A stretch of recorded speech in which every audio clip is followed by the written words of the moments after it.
Mr. Speaker, with respect, I thank you for the opportunity to make comments on the communication you have just delivered to the House. May you kindly refer to the standing orders that you are coming under. Mr. Speaker, I do not come under any standing orders. So you may resume your seat then. Mr. Speaker, Mr. Speaker, Mr. Speaker, Mr. Speaker, Mr. Speaker, you are the father of this House. And Mr. Speaker, you have communicated to the House a position you've taken. It's been our practice that any time you have come out with a formal communication, you give opportunity to leadership to make a response. Mr. Speaker, if today you do not want me to talk, Mr. Speaker, that should be it. But Mr. Speaker, if you say that... Honorable member, you got it wrong. It's not the practice of the House that any time I come with a formal communication, I allow members to make comments. That's not the practice of the House. It's never been the practice of any of the houses that I have been member from 1993 to date. I have not had that as any practice of the House. Some speakers, including myself, may entertain some comments from members, but it is not a practice of the House. Mr. Speaker, if it pleases you, I would like to make some few comments on the matters you've raised, because Mr. Matters, the matters you've raised are not light matters. They are very grave matters that I would want to comment. And Mr. Speaker, so please, you want to seek my leave to make comments? That is so, respectfully. Now you agree it's not the practice. Mr. Speaker, as it pleases you, with your leave. With your leave. Well, yes, you may do so. Mr. Speaker, thank you once again for the leave granted me to comment on your communication you just delivered. Mr. Speaker,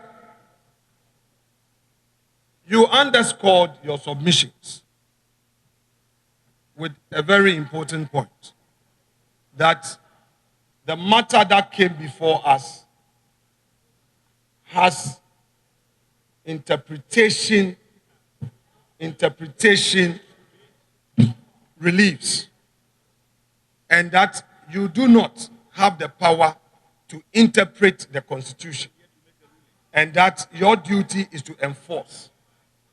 Mr. Speaker. Honorable member, you are not listening to me. Mr. Speaker, may I finish with respect? All what you said are wrong, so I cannot continue to allow you to keep on misleading the House. Mr. Speaker, please, if you think that this is your House and you didn't want us to talk, so be, Mr. Speaker, we should allow Honorable Majority Leader, you are addressing the Speaker. Mr. Speaker, you may. Please. I need your protection. They must stop what they are doing. I am in charge. Mr. Speaker, then they may be quiet. Please. Mr. Speaker, with respect, in your ruling, my understanding was to the effect that your duty is not to interpret the Constitution. My understanding was to the effect that your duty is not to interpret the Constitution.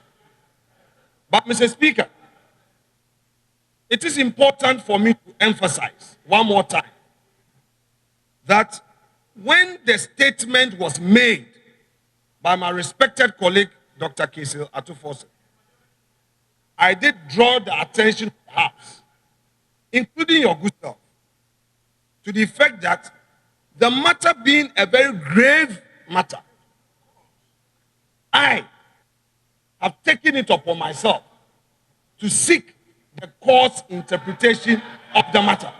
Mr. Speaker, indeed. Mr. Speaker, I think Honorable members, please, Mr. Speaker, I think I deserve some respect. Let's listen to each other. No, I think it is only fair Honorable Majority Leader, please address me. I'm taking care of that. Please, let's listen to each other. I did indicate that I have filed a process at the Supreme Court.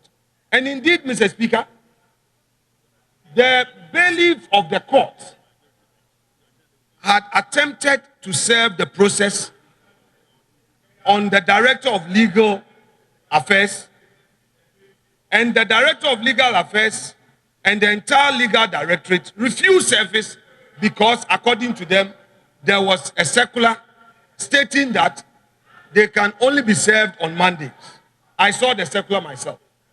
Subsequent to that, I, as hearing the intention of Mr. Speaker to come to a determination in one way or the other, that directed service, which is within my rights.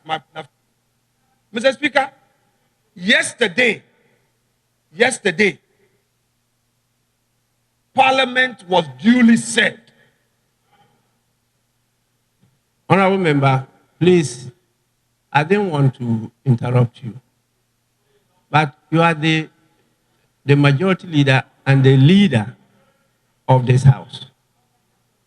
As at the time you were directing service yourself, you took the trouble of coming to Parliament with two persons who are alleged to be bailiffs and went to the legal office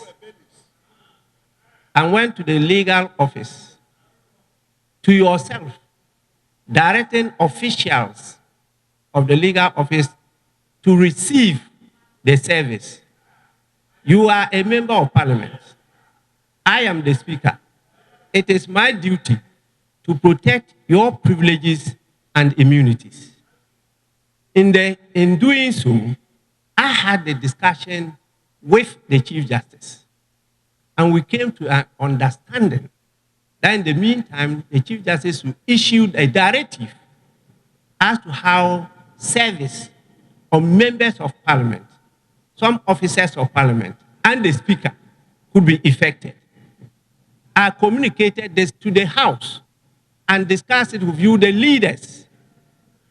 We said that as we go along, we will together, Parliament and the judiciary, particularly led by the Supreme Court, come out with a legislation on this issue of privileges and immunities of Parliament, members of Parliament, and specified officials of Parliament. We discussed this. Based on this discussion, the Chief Justice issued a directive to all registries of courts in the country.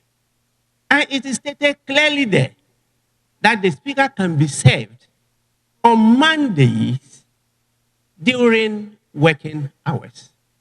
There were reasons why we came to those agreements. You are aware of it. Yet you kept on insisting that service be effected whilst the Speaker was presiding over the proceedings of the House. You, as leader of the House, as majority leader, you are saying that this was service because you threw the court processes on the table and walked away? Is that how you effect service? Please, to quote the common parlance, don't go there. With respect, for the past 12 years, I have accorded you every respect, and I'll continue to do that. Mr. Speaker, the facts you put out are not true. Mr. Speaker, these are credibility issues, so I will respond for the record. Mr. Speaker, somebody has told you something. Mr. Speaker, you reserve the right to be there to make your point. Let me make my point too. Mr. Speaker, no way. Mr. Speaker, no way. Mr. Speaker, whoever told you, Mr. Speaker, whoever told you that I threw a paper at somebody, this has to do with my credibility. I will not allow hands. Honorable Member, you don't listen at all. Mr. Speaker, I do. I never said you. Mr. Speaker, you said I never said you threw a paper at anybody. Mr. Speaker, I never said that. That's exactly what you said. Let the answer check it. Mr. Speaker, that is what you said. You are being carried away by your Mr. Speaker, anger. You are not listening. Mr. Speaker, I'm not angry. Honorable member. Honorable member. Mr. Speaker, I'm not angry. I said the court process was thrown on the table in the office. I never stated it was thrown by you at any person. Mr. Speaker, you said I allegedly said some bailiffs. Alleged bailiffs. No. Mr. Speaker, then clarify. Please. Mr. Speaker, with respect, Listen to me. Mr. Speaker, listen. Honorable Majority Leader, I don't want to proceed to make some orders. Please, resume your seat. I'm very serious about that. Mr. Speaker. Please, resume your seat.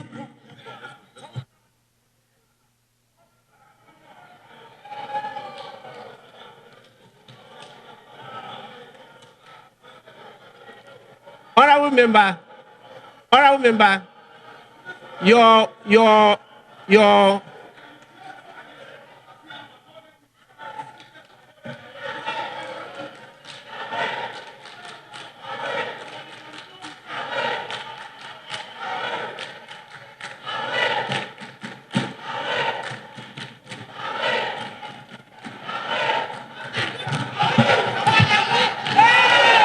Coming events cast their shadows.